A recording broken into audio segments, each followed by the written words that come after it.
نحمده ونصلي ونسلم على رسوله الكريم. أعوذ بالله السميع العليم من الشيطان الرجيم. بسم الله الرحمن الرحيم. فلا وربك لا يؤمنون حتى يحكموك فيما شجر بينهم ثم لا يجدوا في أنفسهم حرجا مما قضيت ويسلموا تسليما. صدق الله مولانا العظيم وصدق رسوله النبي الكريم ونحن على ذلك لمن الشاهدين والشاكرين والحمد لله رب العالمين. صدر محترم و مکرم، حضرات علماء کرام، مشائخ اعظام، میرے بھائیو، عزیزو، دوستو، آج کے عظیم الشان اجتماع جس میں لاکھوں فرزندان توحید، غلامان مصطفیٰ یہاں پر جمع ہیں، اس میں ایک ندرت اور خصوصیت ہے. میں سمجھتا ہوں کہ جو لوگ یہاں پر تشریف لائے ہیں انہوں نے اس حقیقت کو سمجھ لیا ہے جب تک محمد مصطفیٰ صلی اللہ علیہ وسلم کی عظمت، آپ کی شان اور آپ کے مرتبے کا تحفظ نہیں ہے تو پھر کچھ نہیں ہے. حبیب کبریا کی عظمتوں سے منحرف ہو کر، حبیب کبریا کی عظمتوں سے منحرف ہو کر یہ دعوی مسلمانی کبھی مانا نہ جائے گا. آپ کا یہ عظیم الشان اجتماع ہمارے لیے انتہائی حوصلہ افزا ہے، اور میں حکیم الامت کے ہم نوا ہو کے کہوں گا، نہیں ہے نا امید اقبال، نہیں ہے نا امید اقبال اپنی کشت ویراں سے، نہیں ہے نا امید اقبال اپنی کشت ویراں سے. ذرا نم ہو کہ یہ مٹی بہت زرخیز ہے ساکی. آپ کا عظمت ناموس مصطفیٰ صلی اللہ علیہ وسلم کے تحفظ کے لیے یہاں پر جمع ہونا اس امر پر دلالت کرتا ہے. حضور کی امت سب کچھ برداشت کر سکتی ہے، لیکن حضور کی شان اور عظمت میں اشارتاً کنایتاً کسی قسم کی سوء ادبی کو برداشت نہیں کر سکتی. آپ حضرات کو معلوم ہونا چاہیے 1857 کے انقلاب کے بعد، سقوط دہلی کے بعد، جب انگریز نے یہاں پر قبضہ کر لیا تو اس کے بعد آپ دیکھتے ہو کہ یہاں پر علامہ فضل خیر آبادی فتوی جہاد دیتے ہیں، اور جہاد کے لیے حضور صلی اللہ علیہ وسلم کے غلام اٹھ کھڑے ہوتے ہیں. 90,000 فوج جنرل بخت خان کی کمانڈ میں جمع ہو جاتی ہے. اگر جاٹ مل جاسوسی نہ کرتا اور بہادر شاہ ظفر کا چچا الہی بخش غداری نہ کرتا تو انگریز نکل چکا تھا. یہ سب کچھ ہو گیا.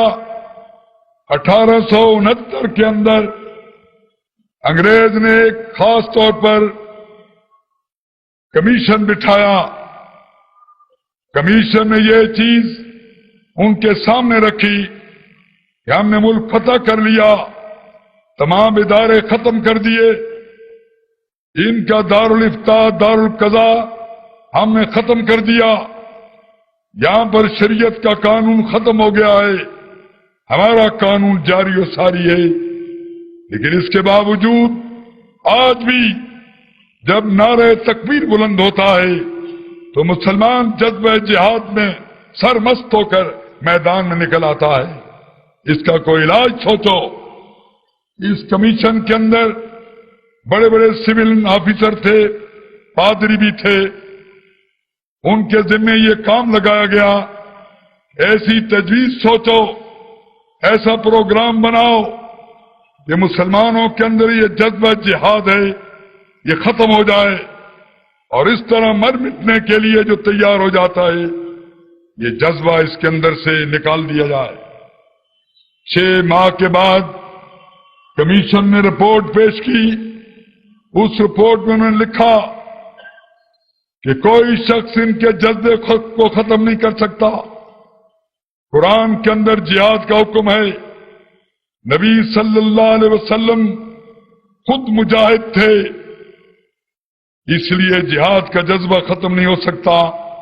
البتہ اگر کوئی ایسا شخص تم پیدا کرو جو یہ کہے کہ مجھے وحی آتی ہے، مجھے الہام ہوتا ہے، میری وحی اور الہام یہ مجھے بتاتے ہیں کہ جہاد کا دور ختم ہو گیا، اب جہاد بالقلم ہوگا، جہاد بالسیف نہیں ہوگا. چنانچہ یہ جو رپورٹ آ گئی اس کے بعد انگریزوں نے متفقہ طور پر مرزا غلام قادیانی کو منتخب کیا. مرزا غلام قادیانی یہ خود تسلیم کرتا ہے کہ میں انگریزوں کا خود کاشتہ پودا ہوں، میں ملکہ وکٹوریہ کے نور سے پیدا ہوا ہوں. انگریز پتہ نہیں سسری کا نور کہاں سے تھا، اور یہ اس نے کہا کہ انگریز الامر ہے، انگریز کی اطاعت خدا اور رسول کی اطاعت ہے. اور ایک شاعر نے اس کی اس تصور کو یوں پیش کیا، قسم ہے قادیاں کے گل رخوں کی گل ازاری کی، قسم ہے قادیاں کے گل رخوں کی گل ازاری کی، غلام احمد کی الماری پٹاری ہے مداری کی. چنانچہ مرزا غلام قادیانی نے یہ فتویٰ صادر کیا کہ جہاد بالسیف کا زمانہ گیا، اب چھوڑ دو دوستو جہاد کا خیال، دین کے لیے حرام ہے اب جنگ اور قتال. چنانچہ انگریز نے اس کے ذریعے سے مسلمانوں کی غیرت کو ختم کرنے کے لیے، جذبہ جہاد کو کچلنے کے لیے یہ سارا سامان کیا. لیکن اللہ کے فضل و کرم سے سوائے چند سگانے دنیا کے جات طلب لوگوں کے جو کہ نوکریوں کے طلبگار تھے، جو کہ چاہتے تھے کہ ہمیں جاگیریں ملیں، حضور کی امت نے اسے مسترد کر دیا، اسے پٹک کے پھینک دیا. اس پر انگریز پریشان ہو گیا، میرا پروگرام نامکمل رہا، اور کو تدبیر سوچی جائے. پھر انگریز نے اور پہلو بدلا، اسی مرزا غلام قادیانی کے ذریعے اور دوسرے لوگوں کے ذریعے نبی کی توہین کی جائے، استخفاف کیا جائے، خلفائے راشدین کی توہین کی جائے، اہل بیت کی توہین کی جائے، امام عالی مقام کی توہین کی جائے. چنانچہ اس مرزا غلام قادیانی نے کہا کہ حسین کے ذکر کو چھوڑو، نعوذ باللہ ثم نعوذ باللہ وہ گوں کا ڈھیر ہے، میرا ذکر کستوری ہے. مردہ علی کو چھوڑو، میں زندہ موجود ہوں، مردہ خلافت کی کوئی ضرورت نہیں ہے. اس قسم کی خرافات انبیاء کے متعلق، اولیاء کے متعلق اس نے بیان کی. اس سے بھی مسلمانوں کے قائد کو مسخ کرنے کے لیے جدوجہد کی. یہ فتنہ 1908 سے شروع ہے، یہ سب کچھ ہوتا رہا. علماء مناظرے کرتے رہے، تردید کرتے رہے، مشائخ نے رد پیش کیا، اعلی حضرت عظیم البرکت نے رد پیش کیا، پیر گولڈوی نے رد کیا، دوسرے علماء اور مشائخ نے رد کیا، علماء آرام نے رد پیش کیا. یہ بات ہوتے ہوتے لیکن ان لوگوں نے سرکار دربار میں یہ اثر حاصل کر لیا تھا کہ اعلی فوجی عہدے ان کے پاس آ گئے، نیوی کے، ایئر فورس کے، آرمی کے بڑے بڑے آفیسر ان کے پاس آ گئے.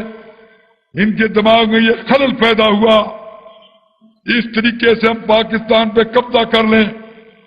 ایک سکیم یہ بھی آئی کہ بلوچستان کی کچھ آبادی 5-6 لاکھ ہے، یہاں پر ہم قبضہ کر لیں اور اس طریقے سے اپنے آپ کو یہاں پر مرتکز کر کے آگے پھیلیں گے. اسی سے دماغ خراب ہوا. وزیر خارجہ کا ظفر اللہ کا قائد اعظم کی نماز جنازہ نہیں پڑھی اس نے. جب اسے کہا گیا کہ تم نے نماز جنازہ کیوں نہیں پڑھی، اس نے جواب دیا کہ سمجھ لو ایک مسلمان نے کافر کی نماز نہیں پڑھی یا ایک کافر نے مسلمان کا جنازہ نہیں پڑھا. بات میں آپ کے سامنے طویل نہیں کرنا چاہتا، بتانا یہ چاہتا ہوں کہ جب 1952 کے اندر بیسک پرنسپل کمیٹی کی رپورٹ آئی، بی پی سی رپورٹ، جس کے اندر یہ چیز درج تھی کہ پاکستان کے آئین میں کتاب و سنت کی بالادستی ہوگی، کتاب و سنت کی بالادستی کے موقع پر مرزا غلام قادیانی کی امت نے اس بات پر اصرار کیا کہ قرآن کے بعد جب سنت کی بات آئے تو مرزا غلام قادیانی کی سنت کو بھی شامل کیا جائے. چنانچہ اسی بیسک پرنسپل کمیٹی کی رپورٹ کے بعد اور ظفر اللہ کے اس گھناونے گندے پروگرام کے بعد کہ پاکستان پہ قبضہ کر لیا جائے، یہاں پر سن 53 کے اندر تحریک تحفظ ختم نبوت چلی. تحریک تحفظ ختم نبوت اس زور سے چلی کہ حکومت عاجز آ گئی اور یہاں پر ماشاءاللہ لگ گیا. کئی علماء کو شہید کر دیا گیا، گولیوں کی بوچھاڑ کی گئی، شہداء کے نام تک نہیں بتائے گئے. وہ قربانیاں جو سن 53 کی تھی بظاہر ان کا نتیجہ کون نکلا، لیکن بالآخر رفتہ رفتہ سن 74 کے اندر وہ چیز کامیاب ہو گئی. اور کامیاب یوں ہو گئی کہ حضرت علامہ شاہ محمد نورانی صدیقی مدد اللہ علی نے نیشنل اسمبلی کے اندر یہ ترمیم پیش کی کہ مسلمان صرف وہی ہے حضور خاتم النبیین والمرسلین صلی اللہ علیہ وسلم پر ایمان کامل رکھتا ہے، اور اس کے ساتھ ساتھ جو منکرین ختم نبوت ہیں ان کا دار اسلام سے خارج سمجھتا ہے. مرزا غلام قادیانی کافر ہے، جنمی ہے، دار اسلام سے خارج ہے. اس کے ماننے والے چاہے لاہوری ہوں یا قادیانی دار اسلام سے خارج ہیں. لاہوری اور قادیانی دونوں مل کر، مجھے اکبر عادل نے نیروبی میں بتایا پروفیسر صاحب کہ انہوں نے مجھے کہا کہ 50 لاکھ ہم لاہوری دیتے ہیں، 50 لاکھ قادیانی دیتے ہیں، 1 کروڑ روپیہ شام نورانی کے سپرد کرو اور کہو کہ مرزا کو کافر کہہ دے، مرزائیوں کو کافر کہہ دے، لیکن لاہوری اور قادیانی کی تخصیص نہ کرے. جب شام نورانی کے سامنے یہ بات پیش ہوئی، انہوں نے کہا نکل جاؤ یہاں سے، تم نے کیا سمجھا ہے؟ ہم بازار مصطفیٰ میں بک چکے ہیں، ہمارا سودا ہو چکا ہے. اللہ کے فضل و کرم سے، اللہ کے فضل و کرم سے مسئلہ حل ہو گیا. اب آپ کو اس لیے نہیں بلایا گیا کہ موبائل کے لیے وہ اس کافر مرتد کا بیٹا یہاں آتا یا نہیں آتا، وہ تو ایک اتمام حجت کی بات ہے. لاکھوں کا اجتماع اس مرتد زادے کی انتظار کے لیے نہیں جمع کیا گیا. آج آپ نے یہ فیصلہ کرنا ہے کہ اعتقادی منکر ختم نبوت کون ہے اور عملاً ختم نبوت کا منکر کون ہے. رسول اللہ صلی اللہ علیہ وسلم کی زندگی، لقد کان لکم فی رسول اللہ اسوۃ حسنۃ، نبی پاک کی زندگی تمہارے لیے نمونہ کامل ہے. یہ نہیں فرمایا کہ صرف مولویوں کے نمونہ کامل ہے، یہ بھی نہیں کہا صرف سپاہیوں کے نمونہ کامل ہے، تم سب کے لیے نمونہ کامل ہے. ایک چپراسی سے لے کر صدر مملکت تک، ایک عام سپاہی سے لے کر کمانڈر ان چیف تک، ایک ان پڑھ مسلمان سے لے کر علامہ اجل عارف کامل تک، حضور کی زندگی نمونہ کامل ہے.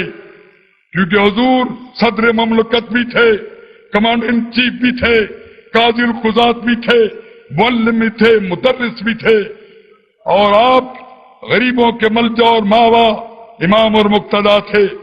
اس لیے ختم نبوت کا معنی یہ ہے کہ تمہاری معاشرت، تمہاری تہذیب، تمہارا تمدن، تمہاری معیشت، تمہاری سیاست بھی حضور کے نقش قدم پر ہوگی.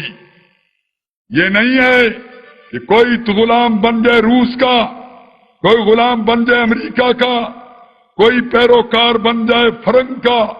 چنی دور آسماں کم دیدہ بادشاہ، یہ جبریل امیرا دل خروشا، یہ خوش دہرے بنا کر دنداں جا پرستد مومنو کافر تراشا. مطلب یہ ہے کہ آج علل حضور کی تہذیب اور تمدن کا انکار، اہل بیت کی معاشرت کا انکار، خاتون جنت کی تہذیب اور تمدن کا انکار، آپ کے اخبارات میں روزانہ بے پردہ اور بے حیا عورتوں کی تصاویر، یہ بھی ختم نبوت کا انکار ہے. کیا سمجھتے ہو اس کو؟ تمہاری معیشت، تمہاری سودی معیشت، تمہارا یہ سارا کاروبار، یہ استحصال، یہ جو یہاں پر سٹہ بازی ہے، یہ جو نفع خوری ہے، یہ سب چیزیں جس نے حضور صلی اللہ علیہ وسلم غصف علیہ سمنا، یہ دھوکہ دیا ہم میں سے نہیں ہے. یہ سارا تمہارا جو چلن ہے، یہ تمہاری سیاست ہے، تمہارا سب کچھ ہے، یہ عملاً ختم نبوت کا انکار ہے. جو کچھ آپ کو بتایا جاتا ہے، اور آج تک اس بھائی یہ چیز نقطہ علماء کو خاص طور متوجہ کرنا چاہتا ہوں، یہ کہ حاکمیت اللہ کی ہے، اور حاکمیت اسٹیٹ بھی ساورن ہے، پیپل بھی ساورن ہے، اللہ بھی ساورن ہے. کیا مذاق ہے؟ Where is the sovereignty of the universe? Rest in Allah Almighty. Therefore the sovereign people of the sovereign state of Pakistan will exercise their sovereignty. یہ sovereignty، state بھی sovereign ہے، people بھی sovereign ہے، خدا بھی sovereign ہے. ہمارے ہاں یہ تصور نہیں ہے. ہمارے ہاں حاکم مطلق، مالک مطلق اللہ کی ذات ہے. سروری زیبا فقط تو ذات بے ہمتا کو ہے. حکمراں ایک وہی باقی بتانے آدری. مالک الملک، حاکم مطلق، مالک مطلق، ایبسولوٹ پروپرائٹر، ایبسولوٹ اونر اللہ کی ذات ہے. اور پھر حاکمیت اور ملکیت براہ راست نہیں آتی. یہ ڈیموکریسی کا دھوکہ ہے. From the people, by the people, for the people. آپ کے پاس اگر آتی ہے ملکیت اور حاکمیت تو وقت کے نبی کے ذریعے آتی ہے، اور پھر اللہ کے آخری نبی حضور محمد مصطفیٰ صلی اللہ علیہ وسلم اللہ کے آخری نائب ہیں. حاکمیت اور ملکیت مطلقہ حضور کی نیابتاً و امانتاً آئے گی. اس سے آپ کی حکومت بھی بے خبر ہے، آپ کے ادارے بھی بے خبر ہیں. میں سمجھتا ہوں سیدنا صدیق اکبر جب کسی نے کہا یا خلیفۃ اللہ، لا انا خلیفۃ الرسول، کسی نے کہا ہے خلیفۃ اللہ، نے کہا نہیں میں خلیفۃ الرسول ہوں. اس لیے agency in sovereignty and trusteeship in wealth, حکومت میں نیابت اور دولت میں امانت کا تصور جو ہے، یہ انقلابی تصور ہے جو ختم المرسلین سے ہمیں ملتا ہے. اس لیے میرے عزیزو، آج کے اجتماع کے اندر مباہلے کی بات میں سمجھتا ہوں کہ یہ بات طے ہو چکی.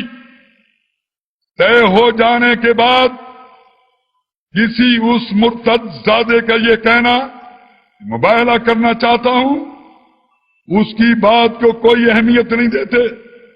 میں نے پروفیسر صاحب سے ٹیلی فون پر بات کی، انہوں نے جواب دیا کہ بات ٹھیک ہے لیکن اس نے فتنہ پھیلا دیا ہے، لوگوں کے گھروں میں اس نے یہ پینفلٹ پھینک دیے ہیں. مسلمانوں میں ایک پریشانی اور انتشار ہے. مسلمانوں کی پریشانی اور انتشار کو دور کرنے کے لیے میں نے مباہلے کے چیلنج کو قبول کیا ہے. وگرنہ یہ مسئلہ ایسا ہے جس پہ دوسری رائے نہیں ہو سکتی. حضرت امام اعظم رحمۃ اللہ علیہ فرماتے ہیں کوئی شخص نبوت کا دعویٰ کرے اور اس پلید سے کوئی اگر دلیل طلب کرے، دلیل طلب کرنا ہی کفر ہے. وہ جہنمی ہے، دار اسلام سے خارج ہے. ان حالات میں سمجھتا ہوں ایک خاص نئی بات آپ کے پیش اندر رکھوں گا. یہ جو حکومت ہے، جو ساورن اسٹیٹ ہے، یہ نبی پاک صلی اللہ علیہ وسلم کی جوتیوں کے طفیل یہ ملک ملا ہے. سارا عالم اسلام کیوں خاموش ہے؟ حکومتیں کیوں خاموش ہیں؟ یہ حکومتوں کی ذمہ داری تھی. ہماری حکومت جواب دیتی اور برٹش گورنمنٹ کو کہتی اگر کوئی آدمی یہاں پر آپ کے ملک کے اندر روسی جاسوس آ جائے اور روسی جاسوس یہ کہے کہ میں سٹیزن ہوں یہاں پر یو کے کا، میں برٹش سٹیزن ہوں، میں یہاں کا شہری ہوں، تم اس کو نیشنلٹی دو گے؟ ہرگز نہیں دو گے. خاتمیت ہمارے آئین کے اندر سیاسی ایک تصور ہے.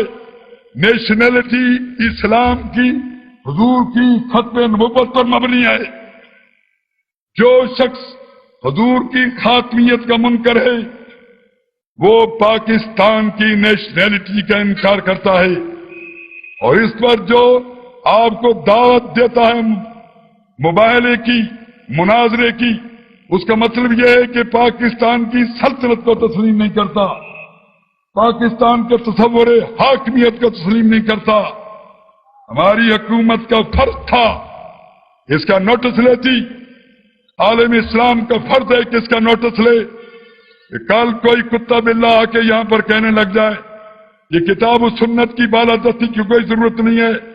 ہمارے ملک کے اندر بھی روس کے جاسوس، امریکہ کے جاسوس اور بھارت کے گماشتے یہ بکتے پھرتے ہیں. یہ کتاب و سنت کی بالادستی نہیں چاہیے اور سیاست کے مذہب سے کوئی تعلق نہیں ہے. یہ حکومت کا فرض ہے. حکومت کی پہلی ذمہ داری ہمارے عقید اور ایمان کا تحفظ ہے. ہماری عقید اور ایمان کا تحفظ نہ ہو، پیچھے ایک لا اینڈ آرڈر کا مسئلہ تھا، حکومت کی ذمہ داری تھی. پروفیسر طاہر قادری نے حکومت کو پریشرائز کرنے کے لیے آپ لوگوں کو یہاں پر جمع کیا. وہاں پر خانوادہ غوث الاعظم رضی اللہ تعالیٰ عنہ کے شہزادوں کے ساتھ جو ہوا حکومت کا فرض تھا. کوئی یہاں جلوس نکالنے کی ضرورت تھی؟ کوئی جلوس نکالنے کی کوئی ضرورت نہیں تھی. حکومت کی ذمہ داری تھی کہ لا اینڈ آرڈر کے مطابق ان ظالموں کو پکڑ کے اپنے کردار تک پہنچاتی. اسی طرح ہم دیکھ رہے ہیں حکومت جو ہے اپنی ذمہ داریوں سے مجرمانہ غفلت برت رہی ہے. اس لیے آپ حضرات جو یہاں جمع ہوئے ہو یہ انقلابی تصور بھی لے کے جاؤ. بس خدا برما شریعت ختم کر، بر رسول ما رسالت ختم کر، رونق ازما محفلی ایام را او رسول را ختم اقوام یا خدمت ساکی گریب آمان ہاتھ داد مارا آخری جامع کے داشت. لا نبی آبادی زیسان خداس پردے ناموس دین مصطفیٰ. عزیزان ملت، میں آپ کے سامنے جو اگر کوئی بات کوئی کنٹریبیوشن ہے تو یہی ہے کہ پروفیسر صاحب نے اتمام حجت کے طور پر دعوتی بگن اس پلیت کو منہ لگانا ہم اپنی توہین سمجھتے ہیں. مناظرے کی، مباحثے کی بات نہیں ہے، یہ طے شدہ بات ہے. ہم کسی پلیت کو اجازت نہیں دیں گے کہ ہمارے نبی کی ختم المرسلینی کو مابین حزب بن نظام بنا کے موٹ پوائنٹ بنا کر ہم سے مناظرہ کرے، وہ طے شدہ بات ہے. دل بمحبوب حجازی بستیں زیجیت با یک دیگر پیوستیں.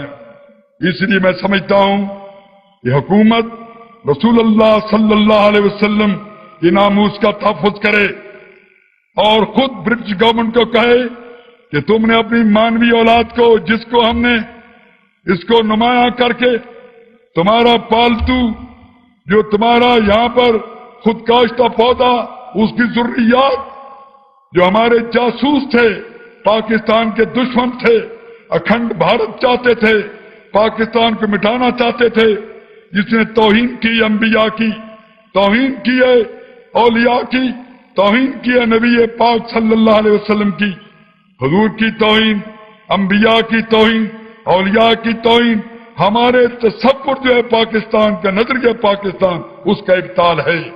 اس لیے حکومت پاکستان کو نوٹس لینا چاہیے اور تحفظ کرے.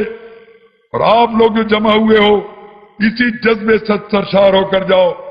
ہمارا کوئی حکمران، کوئی وزیر، کوئی بس اقتدار شخص، اس کی زندگی جب تک حضور صلی اللہ علیہ وسلم کے نقش قدم پر نہیں ہوتی، اعتقاد کچھ ہی اس کا کیوں نہ ہو، عملاً وہ منکر ختم نبوت ہے.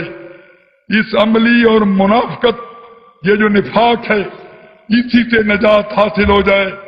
اس اجتماع کے اندر اگر آپ یہی جذبہ لے کے جاؤ، حضور صلی اللہ علیہ وسلم کے نقش قدم پر نہیں ہے، وہ ہمارا نہیں ہے. یہ دائران حریم مغرب لاکھ برابر بنے ہمارے، بھلا مجھے ان سے واسطہ کیا جو تجھ سے نہ آشنا رہے. اس لیے حاصل کلام یہ ہے بمصطفیٰ برسا خیش را کہ دی ہماؤس اگر بہو نہ رسیدی تمام بولا حدیث.